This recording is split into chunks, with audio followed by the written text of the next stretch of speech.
وہ بھی حق پر تھے، ہم بھی حق پر ہیں۔ یہ دیکھو صحیح مسلم ہے، اس کے اندر میں تمہیں وہ حدیث بیان کر رہا ہوں کہ جس مقام پر حضرت یزید الفقیر اس کے راوی ہے۔ یزید الفقیر کون ہے؟ کہنے لگے کنت قد شغفنی رأی من رأی الخوارج، میں خارجی بن گیا تھا۔ مسلم شریف حدیث نمبر 320 کتاب الایمان، ذرا دھیان سے سننا۔ آج جس کے سامنے کوئی قرآن کھول کے بیٹھ جائے وہ سوچنا شروع ہو جاتا ہے کہ اب یہ قرآن لے آیا ہے، میں کیا کروں؟ یہ قرآن غلط طریقے سے صحابہ کے سامنے بھی پیش کیا گیا۔ اس قرآن کو مفہوم بگاڑ کے ایسے کو نہیں بگاڑ سکتا، مطلب غلط لے کر صحابہ کے سامنے پیش کیا گیا۔ صحابہ نے ان خارجیوں کے دماغ درست کیے، ہزاروں کو توبہ کرنے پر مجبور کر دیا، اور انشاءاللہ آج ان کے فیض سے یہ تاریخ پھر دہرائی جائے گی۔ یزید الفقیر کہتے ہیں قد شغفنی رأی من رأی الخوارج، مجھے خارجیت اچھی لگی، میں خارجی بن گیا۔ یہ ہے صحابہ کے زمانے کی ینگ جنریشن۔ ینگ جنریشن صحابہ کے زمانے میں صحابہ کو اکڑنے والے کہتے ہیں ہم گھر سے نکلے، پوری پارٹی تھی ہماری، ہم تبلیغ کرنا چاہتے تھے، ہم جب نکل گئے تو کیا ہوا؟ مررنا علی المدینہ تھی، مدینہ شریف سے گزر ہوا، یہ علامت ہے۔ دوسرے محبت والے تو کہتے ہیں نا زندگی گزاری ہے اس شہر کے لیے، آج حاضری ہو رہی ہے، اور یہ کہتے ہیں ویسے حج کو جا رہے تھے، بس گزرتے گزرتے مدینہ شریف بھی چلے گئے۔ تو کیا ہوا؟ کہنے لگے جب ہم وہاں پہنچے تو ہم نے دیکھا صحابی رسول صلی اللہ علیہ وسلم بیٹھ کے درس دے رہے ہیں۔ نام کیا ہے؟ وہ درس دینے والے حضرت جابر بن عبداللہ ہیں۔ کون؟ حضرت جابر بن رضی اللہ تعالیٰ عنہ۔ درس کس چیز کا دیا جا رہا تھا؟ مشکل کشائی کا، حاجت روائی کا۔ فذکر الجہنمیین، انہوں نے جہنمیوں کا ذکر کیا، اور پھر کہا کہ نبی علیہ السلام چلو بھریں گے، لاکھوں کو نکال کے جنت میں لے جائیں گے۔ اب جس وقت یہ شان بیان کی گئی، وہ جو بریلی کے تاجدار نے کہا تھا گناہگاروں کا روز محشر شفیع خیر الانام ہوگا، دلہن شفاعت بنے گی، دولہا نبی علیہ السلام ہوگا، ادھر وہ گرتوں کو تھام لیں گے، ادھر پیاسوں کو جام دیں گے، صراط میزان حوض کوثر یہی وہ علی مقام ہوگا، آنا لہا کہہ کے آسیوں کو لیں گے آغوش مرحمت میں، عزیز اکلوتا جیسے ماں کو نبی کو اپنا غلام ہوگا۔ اب حضرت جابر یہ ادھر سے محبت دے رہے ہیں، جگہ کون سی ہے؟ مسجد صحابی رسول صلی اللہ علیہ وسلم درس دے رہے ہیں، اور عقیدہ وہی ہے جو صحابہ کا ہے، جو ہمارا۔ جب یہ بات بیان کی گئی تو یزید الفقیر کہتے ہیں میں اٹھ کے کھڑا ہو گیا۔ اب دیکھنا جسارت، بوڑھے صحابی کے سامنے نوجوان اٹھ کے کھڑا ہو گیا۔ یزید الفقیر کہتے کیا ہے؟ قلت لہو، میں نے کہا یا صاحب رسول اللہ صلی اللہ علیہ وسلم ما ھذا الذی تحدثون، یہ تم کیا تقریریں کر رہے ہو؟ حضرت یزید جو طائب ہوئے تھے، پہلے خارجی تھے، خارجیوں کی نشانیاں بھی دیکھنا، خارجی بن گئے تھے اور نبی علیہ السلام کے فائدے کا انکار کر رہے تھے، اور کہنے لگے ہوش کرو، اللہ کے نبی کے تم صحابی ہو اور تقریریں تم کیا کر رہے؟ ما ھذا الذی تحدثون، یہ صحابی کو اکڑنے لگے۔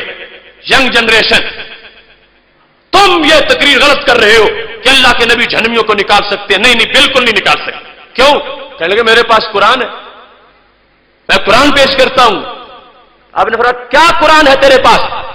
کہنے لگا، یزید کہتے ہیں میں نے کہا کلما ارادوا ان یخرجوا منها اعیدوا فیہا، یہ آیت ہے قرآن مجید میں، سورہ سجدہ کی آیت نمبر 30 ہے، اس کے اندر کلما ارادوا ان یخرجوا منها اعیدوا فیہا، کہ جب بھی جہنمی جہنم سے نکلنا چاہیں گے ان کو الٹا کر دیا جائے۔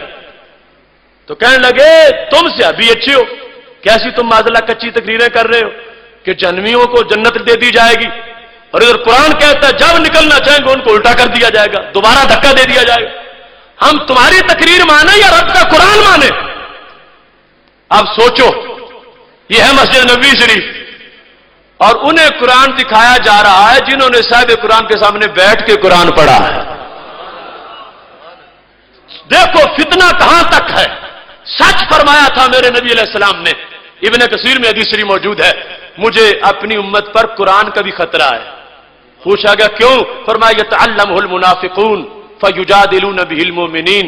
خطرہ یہ ہے کہ اس کے قاری مدرس پڑھانے والے منافق بھی کچھ بن جائیں گے. یجادلون بہ المؤمنین پڑھ کے قرآن میرے غلاموں سے جھگڑے کریں گے. یہ غیب کی خبر تھی تو سچی تو ہم نے وہاں بھی دیکھی, یہاں بھی دیکھ رہے.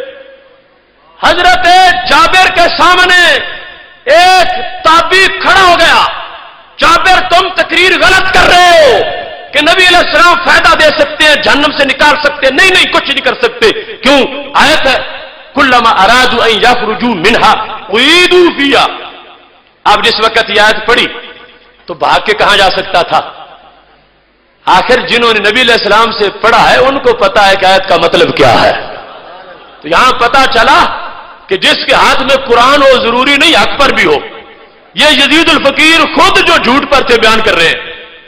کہنے لگے میں نے جس وقت آیت پیش کر دی اور میں بڑا بھاری بھرکم انداز میں بول رہا تھا کہ ما تحدثون, کیا تم بیان کر رہے ہو, بڑی میں تنقید کر رہا تھا.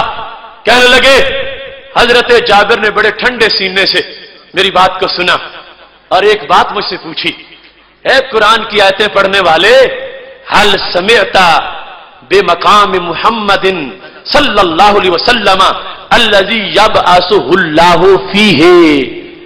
کیا قرآن میں کہیں کوئی مقام محمود والی آیت بھی ہے؟ دیکھنا, جواب دیکھو جابر بن عبداللہ رضی اللہ تعالیٰ عنہ کا. اور اس سے پہلے جو جھٹکا لگایا تو بڑا جھٹکا تھا بریلویت والا. کیا فرمایا اتقرأ القرآن, او میرے سامنے تو قرآن پڑھتا, تم آج لگے ہو ہمیں قرآن سنانے, کل تم پیدا ہوئے ہو آج ہمیں قرآن بتاتے ہو. اتقرأ القرآن, کیا تم قرآن پڑھتے ہو؟ یزید کہنے لگے میں نے کہا نام, قلت نام, ہاں ہم پڑھتے ہیں. جوش تھا بڑا خارجیت کا, ہم پڑھتے ہیں قرآن. حضرت جابر نے کہا پھر سن, حل سمیت بمقام محمد صلی اللہ علیہ وسلم, کیا تمہیں مقام محمود والی آیت نظر نہیں آئی؟ وہ 15ویں پارے میں سورہ بنی اسرائیل کی آیت نمبر 79, عسیٰ ان یبعثک ربک مقاما محمودا. اب دیکھنا, قرآن پڑھنے والے کچھ ایسے بد دماغ ہوتے ہیں, ان کے دماغ کو صحیح کرنے کے لیے فکر صحابہ کی ضرورت ہوتی ہے. تم نے پڑھا ہے مقام محمود والی آیت کو, تو کہتے ہیں میں نے کہا میں نے پڑھا ہے مقام محمود والی آیت کو. قل تو نام, میں نے پڑھا. تو کالا, انہوں نے کہا پڑھا ہے تو پھر تو نے ویسے ہی پڑھا ہے, سیکھ مجھ سے. لفظ تو نے پڑھے مطلب تمہیں نہیں آیا. تو نے کسی خارجی کے دسترخوان پہ بیٹھ کے لقمے قرآن کے چنے ہیں, تجھے نبوی فیض کا حصہ نہیں ملا. تو نے ناری علم پڑھا ہے, تجھے نور علم کی کوئی خبر نہیں ہے. کیا فرمان لگے سن, مقام محمود کا میں تمہیں ترجمہ بتاتا ہوں. فَإِنَّهُ مَقَامُ مُحَمَّدٍ صلی اللہ علیہ وسلم المحمود الذی یخرج اللہ بہ من یخرج. فرما مقام محمود اس جگہ کا نام ہے جہاں نبی علیہ السلام کھڑے ہوں گے, جہنمیوں کو نکال کے جنت عطا فرمائیں گے. اے کھوکھلے کاری قرآن کے, تو نے کس بچڑ خانے میں زندگی گزاری؟ تو قرآن پڑھتا ہے تو مجھ سے پڑھ. مقام محمود وہ مقام ہے جہاں پہ نبی علیہ السلام کھڑے ہوں گے اور جہنمیوں کو نکال کے جنت عطا فرمائیں گے. اب یہاں پر ساری تقریر آگے انہوں نے کر دی اور فرمایا اب ایسے بھی ہوں گے کہ جن کو جنت والے جہنمی کہیں گے, ایسے بھی جہنمی جنت میں جائیں گے کہ جہنم میں رہ رہے کتنے جل چکے ہوں گے کہ ان کا نام ہی جہنمی پڑ جائے گا, مگر ہوں گے جنتی. ان کو نبی علیہ السلام پانی چھڑکیں گے تو ان کے رنگ چمکنا شروع ہو جائیں گے. اب اتنی بڑی مشکل کشائی, اتنی بڑی حاجت روائی, یہ نبی علیہ السلام کی اس معاشر کے دن بھی جب کسی کا کوئی پروٹوکول نہیں ہوگا. اور ابن مسعود کہتے ہیں نبی علیہ السلام کی کرسی اللہ کے عرش کے دائیں جانب ہوگی. کیا ہی صورت اپنے پیارے کی سواری واہ واہ. وہ بیٹھے ہیں اس مقام پر، اور اب دیکھو ادھر آیت ہے ادھر حدیث ہے، اور پھر آیت ہے، مطلب پھر کیا بنا؟ مطلب وہ ہے جس پہ آج ہم تقریر کر رہے ہیں۔ فرمانے لگے حضرت جابر، او یزید، وہ جو تو آیت پڑھتا ہے وہ مشرکوں کے بارے میں ہے، اور جو میں پڑھتا ہوں یہ مومنوں کے بارے میں ہے جو گناہگار ہوں گے جہنم میں جائیں گے، نبی علیہ السلام چلو بھر کے جنت پہنچا دیں گے۔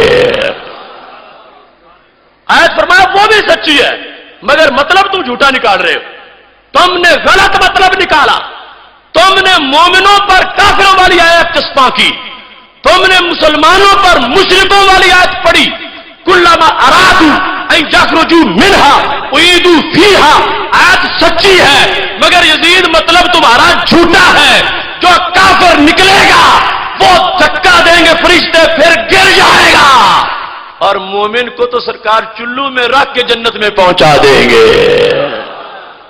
اب دیکھو آج کوئی سامنے قرآن رکھ لے تو آپ کہتے وہ تو قرآن سے درس دے رہا، جتنا ہی جاہل ہو، دیکھو نا صحابہ کے سامنے یہ قرآن پڑھا گیا، صحابہ کے سامنے، اور انہوں نے بتایا کہ قرآن کا مطلب کیا ہوتا ہے۔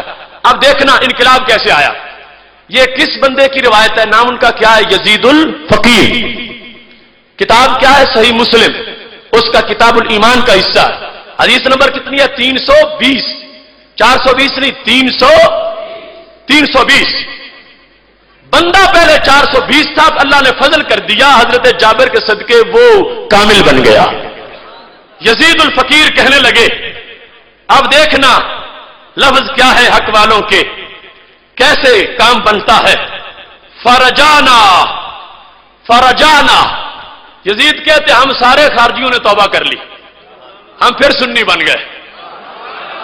رجانا، ہم نے اس عقیدے سے توبہ کی کہ جس عقیدے میں بتوں والی آیتیں ولیوں پہ پڑھی جاتی ہیں، جس عقیدے میں اللہ کے نبی کو بے اختیار بتایا جاتا ہے، جس عقیدے میں رسول اللہ صلی اللہ علیہ وسلم کی شانوں کا انکار کیا جاتا ہے، رجانا، ہم نے توبہ کی۔ کلمہ وہ بھی ہمارے والے ہی پڑھتے ہیں لیکن نشانیوں سے پہچانے جاتے ہیں، آج بھی پہچان سکتے ہو۔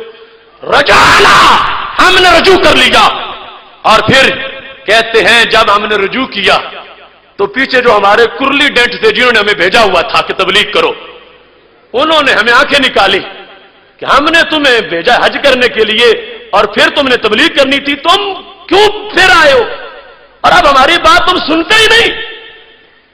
تو کیا کہتے ہیں یزید الفقیر، کہنے لگے میں نے ایک ہی بات کر کے ان کا منہ بند کر دیا۔ وہ جو ہمارے گرو بنے ہوئے تھے اور ہمیں آیات کے مطلب غلط پڑھائے ہوئے تھے، جب انہوں نے کہا اے یزید الفقیر وہ جابر تو صحابی ہے، رب کے نبی تو نہیں ہے، تم ان کی بات پر تم پھر گئے ہو اس عقیدے سے، تو کیا جواب دیا؟ کہنے لگے یزید الفقیر، اترون الشیخ یکذب علی رسول اللہ صلی اللہ علیہ وسلم، دل نہیں مانتا اتنا نورانی چہرے والا بندہ بھی جھوٹ بولتا ہو۔